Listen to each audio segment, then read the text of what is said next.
Se necesita una mirada con perspectiva, un espacio donde la noticia no solo se cuenta, sino que se analiza, donde los hechos de la política, la economía y la tecnociencia encuentran su equilibrio con la cultura y el pulso de la paz, Cochabamba y el mundo. Es momento de abrir la ventana y dejar que la realidad entre. Radio Monumental presenta La Ventana, con la conducción de Lorena Guillén.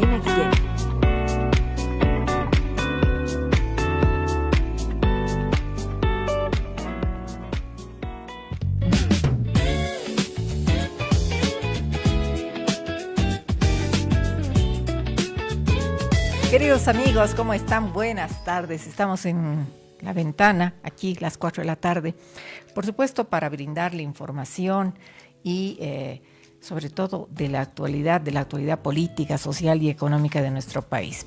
Vamos a tener un programa muy interesante hoy. Vamos a estar hablando del discurso del presidente el día de ayer, un discurso que ha durado 10 minutos y segundos. Vamos a estar hablando con el analista Jaime Dum.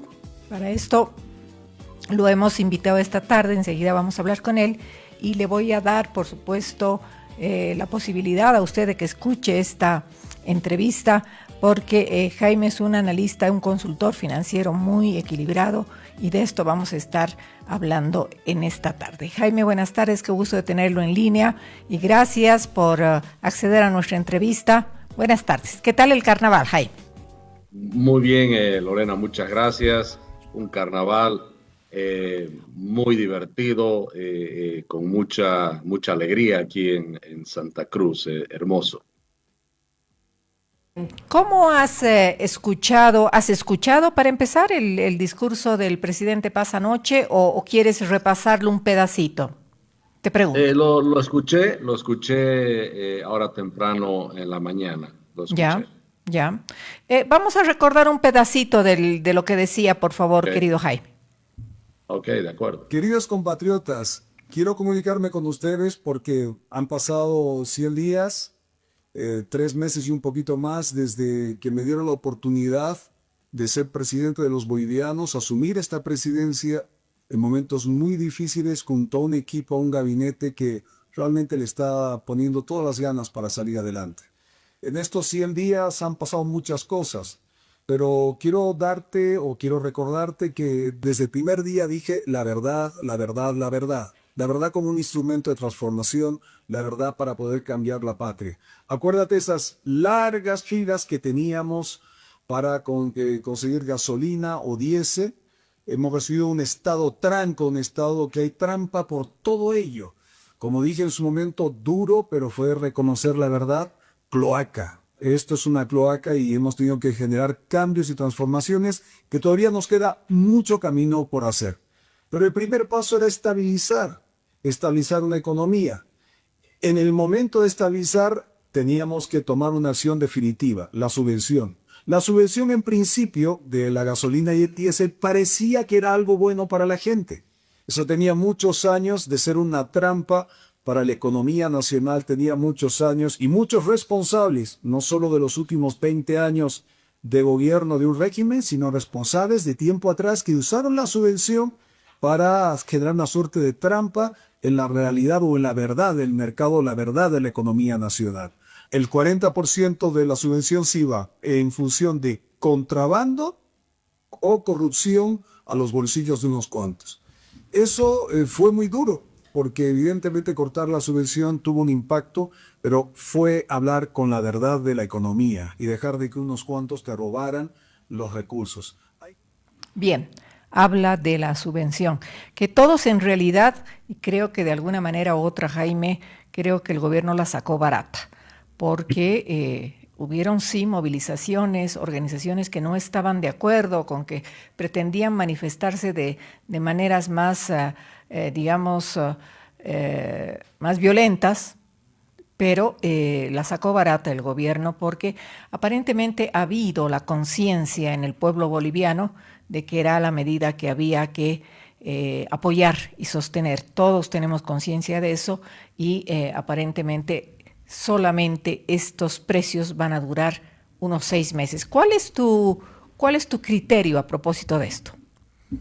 En cuanto a la subvención, Definitivamente la reducción de la subvención es uno de los hechos más importantes de la gestión de los 100 días y era algo totalmente insostenible y necesario de solucionar. Era una distorsión fiscal insostenible. El subsidio o subvención estaba destruyendo reservas, incentivando, como dice el presidente, la corrupción, el contrabando, distorsionaba precios y alimentaba obviamente a ese déficit fiscal monstruoso que se tiene que corregir. O sea, eliminarlo ha sido repito, una decisión necesaria. Pero yo digo que el hacerlo sin reducir simultáneamente el tamaño del Estado, es decir, reduciendo otros gastos, se ha convertido por ahora en un ajuste unilateral contra la población. ¿A qué me refiero con eso? El gasto público es un problema de 5.000 millones de dólares que se tiene que reducir y se ha reducido con la subvención 2.000 millones, quedando un saldo de 3.000.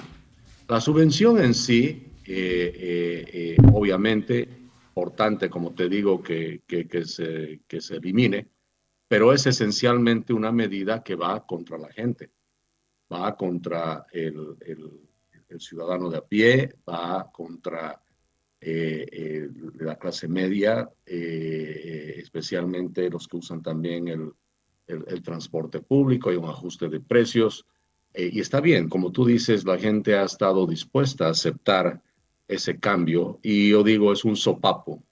Hemos aceptado todos un sopapo, pero el próximo sopapo tiene que ser el Estado. El Estado, con el resultado de la subvención, ¿qué es lo que tenemos? Un Estado que ahora se ahorra 2.000 millones y ahora recauda más en impuestos. Recauda más impuestos porque el precio del combustible ha subido. Pero el Estado en sí no ha cambiado todavía.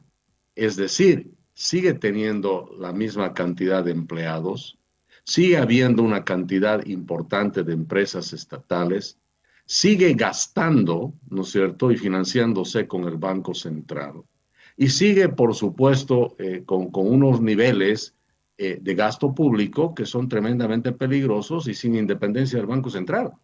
Entonces, las medidas, creo yo, de aquí en adelante, tienen que ser esencialmente ya no contra la gente, sino contra el Estado. El Estado es el que tiene que pagar los platos rotos, porque el Estado, ese Estado gigantesco, obeso, es el que se ha gastado la plata. Y resulta que hasta ahora no se ha tomado medidas contra el Estado. Eso es lo que me llama la atención. Jaime, es evidente que lo habíamos hablado esto en anteriores conversaciones que hemos tenido, que había que reducir el Estado, achicar el Estado, que estas empresas deficitarias deberían ser empresas o que se cierren o empresas que se renueven o encontrarle la forma para que obviamente no quede gente fuera, pero gente que también sea productiva con menos cantidad de personas cada empresa. Ya se hizo la medida de suspender la subvención. ¿Cuál sería el próximo paso que tenga que dar Rodrigo Paz, aparte de lo que él mismo menciona? Hemos estabilizado el dólar, dice, y estamos trabajando para reducir el déficit fiscal. ¿Vendría entonces, en este caso, el tema de anular las empresas, cerrar las empresas, reducir las empresas, las que funcionan dejarlas, las que no funcionan cerrarlas? ¿Qué tendría que pasar? Bueno, primero decirte que la estabilización del tipo de cambio, que es algo deseable. Sin embargo, la estabilización que tenemos en este momento es totalmente frágil. ¿Por qué está estabilizado el dólar?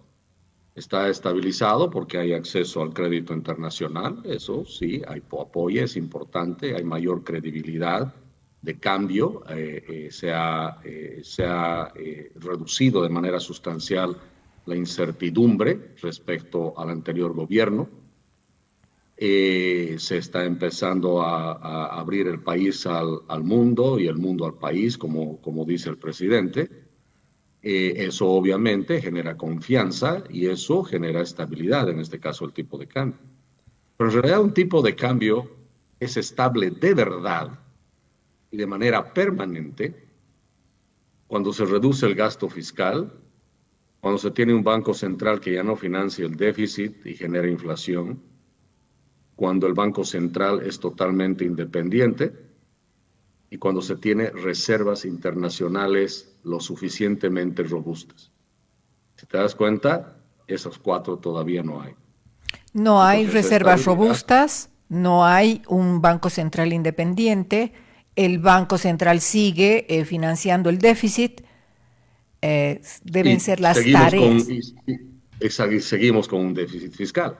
Entonces, hasta que eso no sea resuelto, la estabilidad del tipo de cambio es tremendamente frágil y no es duradera. Entonces, creo que eso es bien importante. Entonces, tú me preguntas qué debe hacer el gobierno ahora. Es justamente tomar las medidas para reducir la burocracia, cerrar empresas deficitarias, eliminar mucho del gasto dispendioso que todavía tiene el Estado.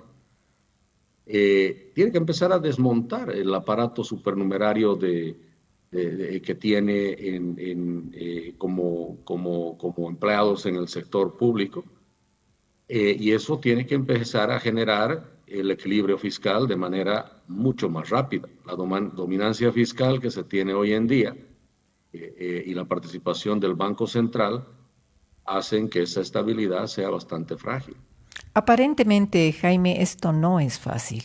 Hay bastantes candados internos dentro de las instituciones que impiden esta posibilidad de tener una celeridad en la reducción del Estado, Jaime. ¿Qué se hace con esto? Hay normativas que se han inventado los empleados, hay gente que se inventa que por qué no se la puede sacar de la institución. En fin, son 1.000.000 de cosas las que hay internamente. ¿Qué hacer con esto? No, definitivamente lo que pasa es que, como yo siempre digo, no se trata solo de un Estado gigantesco y obeso, se trata de un sistema.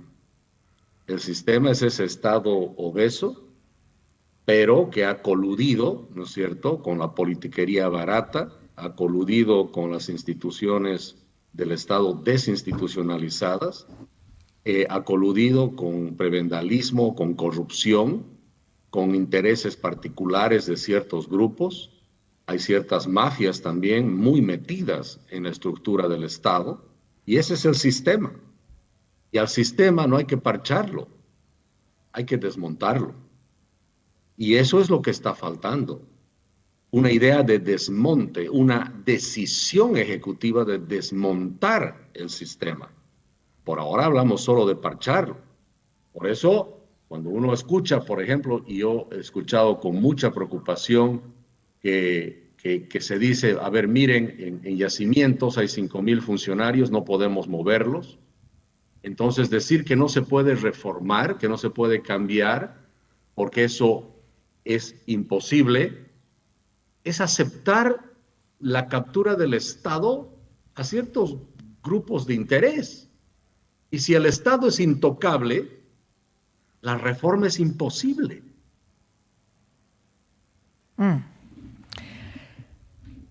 Es complicada la situación, no debe ser fácil, como dicen, como dice el dicho. Otra cosa es con guitarra, qué serán las cosas que están pasando ahí dentro del gobierno, que no las conocemos, querido Jaime, y esto es de lo que adolece también en realidad el Estado en su tema comunicacional.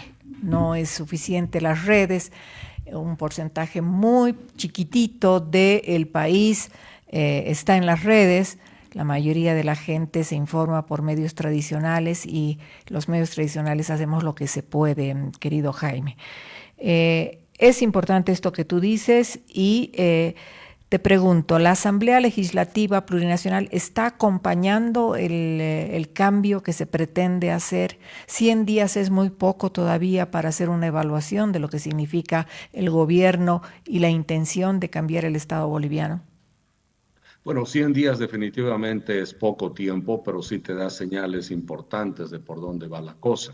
Por eso toda la crítica constructiva que yo pretendo hacer es simplemente para plantearlo y esperar que en los próximos días, próximos meses, eso se pueda corregir rápidamente.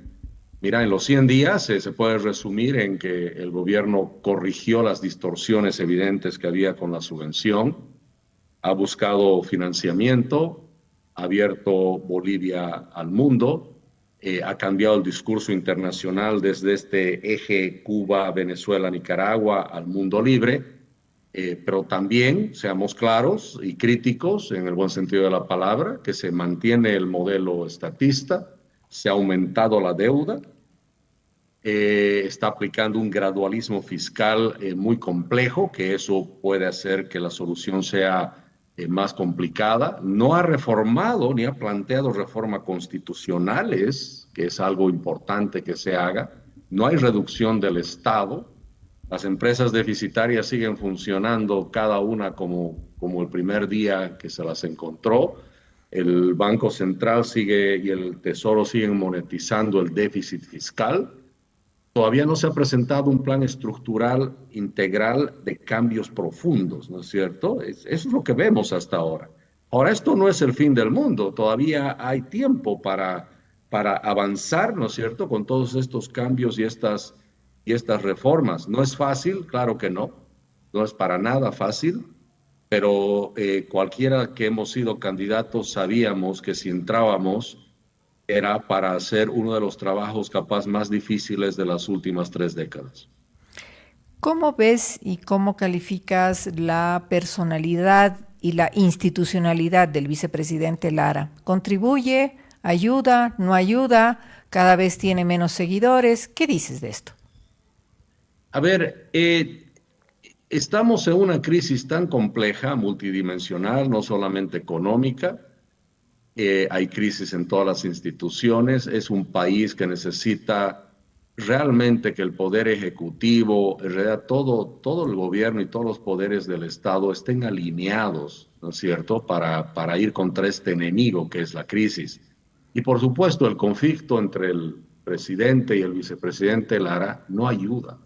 Las tensiones públicas con Edman Lara, además, revelan debilidad en la coordinación interna, falta de cohesión política, por supuesto, y es una fractura en la cúspide del poder que es inadmisible y no puede continuar así por mucho tiempo, porque esa falta de cohesión en el poder ejecutivo hace que las reformas puedan perder fuerza más adelante, ¿no es cierto? Capaz por eso es que se usa más decreto que leyes, porque si se va a leyes, la participación de Edman, del vicepresidente, por supuesto, es mucho más evidente y más necesaria. Entonces, creo que ahí hay problemas serios que se tienen que resolver lo antes posible. ¿Cómo ves la actuación de Tuto Quiroga, que en este momento está criticando que no hay, en algunas cosas pueda que tenga algo de razón, pero 100 días es muy poquito para hacer los cambios que dice Tuto Quiroga? ¿Cómo ves la actuación de Tuto Quiroga a estas alturas, que obviamente también está en el lado opositor, aunque dicen vamos a hacer una oposición constructiva? ¿Cómo la ven? Mira, yo creo que en general, más que personalizar en alguien el tema, creo que es importante que trabajemos todos los bolivianos en conjunto, aplaudiendo lo que está bien, señalando todo lo bueno y al mismo tiempo haciendo críticas constructivas que son más que todo sugerencias, ¿no es cierto? Y pensar de que todavía hay tiempo por adelante. Obviamente el tiempo ya es muy corto para las decisiones importantes, cada vez se acorta más el tiempo, pero creo que es importante que todos, absolutamente todos, podamos proveer con ideas, con sugerencias y desde donde estemos ayudemos a solucionar los problemas del país. Recuerda que en un momento, en un mensaje a la nación, una vez yo inhabilitado como candidato, hice la entrega totalmente abierta, voluntaria y a cambio de nada de nuestro Programa Nacional para la Generación de Riqueza a todos los candidatos, esperando que quien gane pueda aplicar algunas de esas ideas. Y mantenemos esa política de ser colaboradores y, por supuesto, ser duros críticos también cuando veamos algo que sea incorrecto. Evo Morales ha calificado al presidente Paz como un accidente político y dice que ganó las elecciones gracias a Edman Lara. Eso es lo que ha dicho en las últimas horas Evo Morales. ¿Qué piensas de esto? A ver, es cierto que es más, yo te diría, la salida de nuestra carrera electoral, el hecho que me hayan inhabilitado cambió obviamente todas las posibilidades de resultados que habían en su momento y genera obviamente un cambio en las expectativas electorales de la gente en su momento.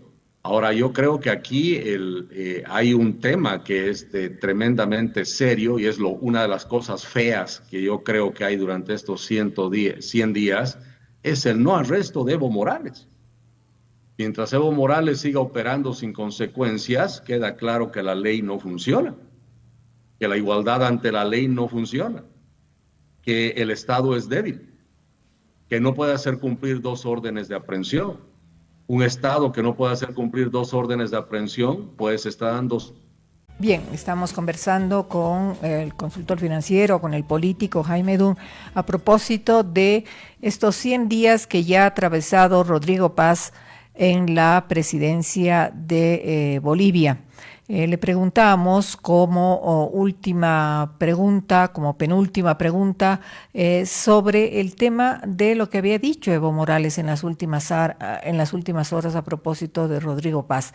Decía, Rodrigo Paz es un error en la historia de los bolivianos, es decir, es un error político. Evo califica de accidente político en realidad y dice que ha ganado las elecciones gracias a Edman Lara. Esto nos estaba contestando Jaime Dun. No sé si lo tenemos nuevamente en línea.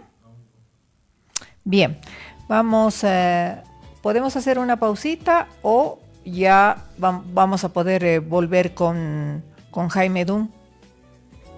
Hacemos una pausita cortita, bien cortita, para luego despedir a Jaime Dun, darle las gracias, por supuesto, de estar con nosotros aquí en La Ventana.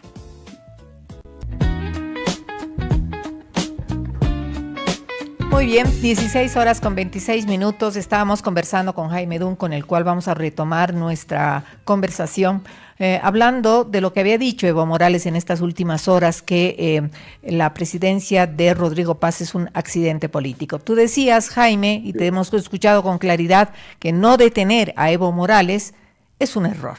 Es una falla que tiene y que lo que debiera hacer el gobierno es detener a Evo Morales.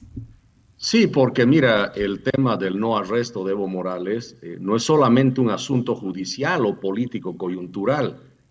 Desde una perspectiva institucional representa uno de los indicadores, decía, más claros, ¿no?, de un Estado fallido, del Estado que no puede preservar el Estado de Derecho, ¿no es cierto?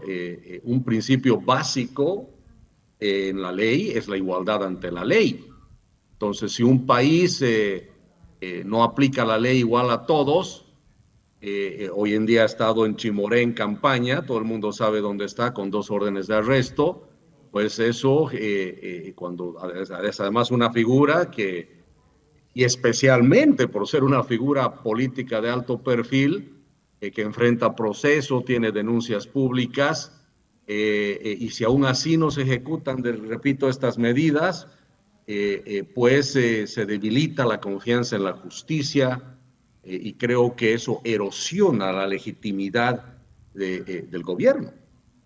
Sin duda, pero es complicado, ¿no? También en el tema político, en el tema de mantener la armonía. Bueno, hemos visto cómo los Estados Unidos ha detenido a Maduro, ¿no? Obviamente han habido algunos muertos, pero de todas maneras lo ha hecho. En el caso de Evo Morales, obviamente el Ministerio de Gobierno tiene mucho que decidir aquí. ¿Tú ves voluntad del Ministerio de Gobierno para detener a Evo Morales, Jaime? ¿O cómo la ves? Es que mira, bueno, es difícil saber qué están pensando, pero no se trata de voluntad, se trata de ejecutar lo que la ley manda, ¿no es cierto? Porque si no, si hay cálculo político, si se está midiendo o se está haciendo ciertas negociaciones, no sé qué te puedo decir, pero genera 3 percepciones, yo diría, simultáneas. Primero, falta de capacidad del Estado. Uh-huh. El Estado parece incapaz, ¿no es cierto?, de ejecutar decisiones judiciales. 2, falta de voluntad política, se puede decir. Surge la percepción de cálculo político o temor al conflicto social. Y tercero, es continuidad con el pasado, ¿no? Se podría interpretar que ciertas figuras siguen estando por encima del sistema o son parte de ese sistema y todavía lo manejan.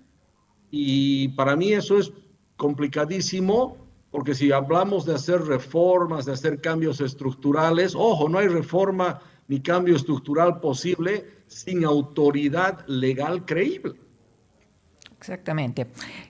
Jaime, ¿cuál sería, para finalizar, cuál sería el escenario ideal, pongámoslo así, este 2026? Rodrigo Paz ha mencionado que este año va a ser para reordenar la casa. ¿Qué dices? Me adscribo totalmente al reordenamiento de la casa, pero hay que hacerlo rápido, el tiempo está pasando. ¿Y cómo se pretende reordenar la casa? Reordenar la casa solamente no va a ser suficiente, es reordenar para, como te decía, desmontar un sistema, porque se podría interpretar como reordenar solamente lo que está desordenado ahora. No, todo el sistema tiene que ser desmantelado. Y no vamos a tener en verdad un nuevo sistema hasta que se ponga en efecto y claramente se le diga a la población que es necesario también, Lorena, hacer reformas constitucionales. Hay que terminar de estabilizar la economía, de acuerdo, eso es parte de ordenar la casa, pero hay reformas importantísimas que se tienen que hacer en el país. La ausencia de reformas constitucionales estructurales en realidad son necesarias para resolver el problema de fondo. La Constitución vigente contiene elementos que consolidan este sistema, este modelo estatista. Hay control estatal sobre la economía, hay restricciones a la inversión privada extranjera, hay monopolios estatales en sectores estratégicos que son fundamentales para el desarrollo del país. Tienes la función social sobre la propiedad privada, control estatal sobre el sistema financiero, nada, absolutamente nada de lo que has prometido que vas a hacer y todo lo que le has dicho al mundo que vas a hacer en Bolivia, les dices vengan a Bolivia a invertir, nada de eso va a suceder si no se hacen ajustes en los aspectos que acabo de mencionar. Aparte de los aspectos que acabas de mencionar, nueva ley de hidrocarburos, nueva ley de inversiones, es un andamiaje de leyes que hay que reconstruir para posibilitar este cambio que estamos pidiendo los bolivianos. Esas leyes, ese andamiaje de leyes no van a ser efectivas o no van a tener el efecto deseado si es que el armazón que es la Constitución continúa siendo la misma, ¿no es cierto? Por más que yo diga, vengan todos los inversionistas privados del mundo a hacer exploración hidrocarburífera, bueno, pero si tu Constitución sigue diciendo que la propiedad privada tiene función social y que no puedo tener arbitraje internacional y el gobierno va a fijar precios, bueno, en ese caso, ¿para qué voy a Bolivia, no? Yo soy una multinacional que puedo invertir en 140 países en este momento, ¿por qué iría a Bolivia? Los bolivianos debemos entender que la inversión, que el capital no va donde se lo desea, va donde es seguro y rentable. Bien, Jaime, te quiero agradecer muchísimo por habernos prestado unos minutitos de tu tiempo. Estás en Santa Cruz, me imagino, y bueno, pero no estás viviendo allá, ¿o sí? No, estoy en Santa Cruz de pasada viendo temas laborales, temas del partido político que estamos constituyendo y por supuesto aproveché los feriados del carnaval, pero con mucha actividad aquí en Santa Cruz. Bien, un gran saludo, querido Jaime, será hasta otra oportunidad. Buenas tardes. Gracias, Lorena, buenas tardes. Hacemos una breve pausa, enseguida volvemos.